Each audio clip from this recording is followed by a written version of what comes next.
So here in the UK I usually get the best quality potatoes that I can get, and I think for roast potatoes King Edward's are really good, but for roasts in particular I think Maris Piper potatoes come out really nice. So I've got this bag from Marks and Spencer's, and that'll probably do me a couple maybe. Not particularly large potatoes, so it depends on the size, but I've literally taken one potato and quartered it. Some of the large ones you get about four potatoes out of really. So today I've used probably about four or five potatoes to make sure there's about 5 potatoes each, because we really love a roast potato. Next I put them in a pan of water and added some salt, and I'm just going to parboil them for roughly about 5 minutes. So in the pot now, in cold water, let that water come to the boil, and once it's at the boiling point let it boil for about 5 minutes, but you need to feel the potato with a knife, and it should just begin to feel slightly soft.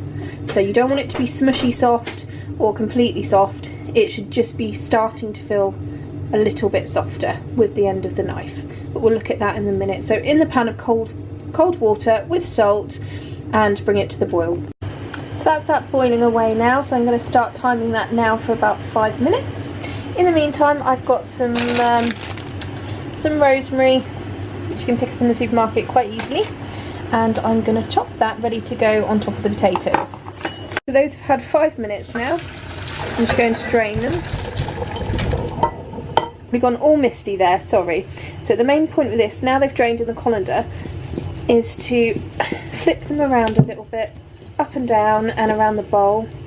And the purpose for this is to get that nice scruffy fluffy edge to the potato. Nice and fluffy on the outside and ready to go in. Okay, the next step. So while those potatoes are beginning to boil, I get a Pyrex dish or a roaster, whatever you have, and I'm using some sunflower oil.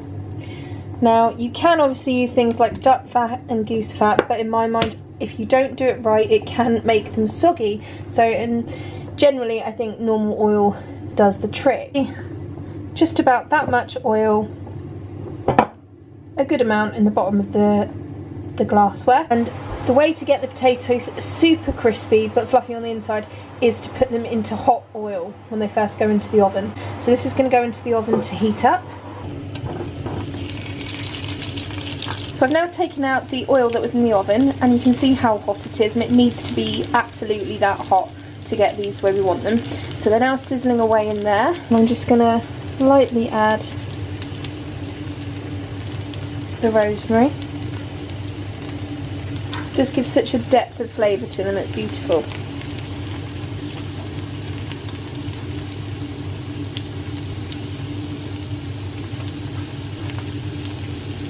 I'm now just going to sprinkle some salt on top. Give it a good amount.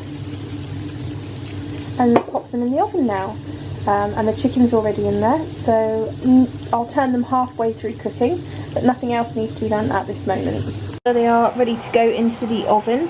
I don't really time them how long they're in, because each week is different and some potatoes take longer than others, but I suppose on average about 40 minutes in the oven, and they should be ready, but keep an eye on them and turn them halfway through.